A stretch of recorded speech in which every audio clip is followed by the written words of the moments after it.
तर अशोक चव्हाणांच्या बालेकिल्ल्यात आमदार चिखलीकरांनी जोरदार शक्ती प्रदर्शन करत मेळावा घेतला। दरम्यान मेळाव्यात बोलताना आमदार चिखलीकर यांनी अशोक चव्हाणांवर निशाणा साधलाय। मी अनेक पक्ष बदलले, पण मी कोणत्याही पक्षात घाबरून गेलो नाही। मी कोणता घोटाळा केला नाही। माझ्या मागे कुठली चौकशी नाही असा खोचक टोला चिखलीकर यांनी नाव न घेता अशोक चव्हाणांना लगावला।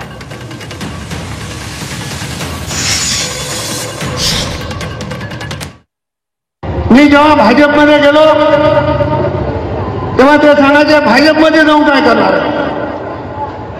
आता मी भाजपमध्ये आलो, तेही भाजपमध्ये आले। आता मी राष्ट्रवादीत आलो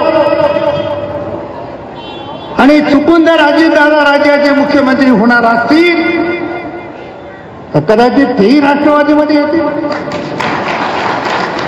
कारण काही माणसं सत्तेशिवाय राहू शकत नाही, पण आमचं असं नाही। कोणी सत्तेत असो नसो, पण आम्ही ज्या पक्षात राहतो।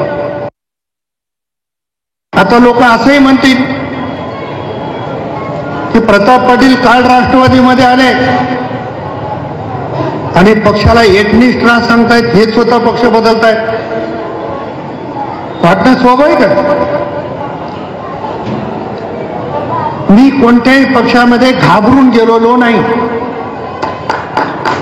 माझ्या मागे कुठली चौकशी नाही।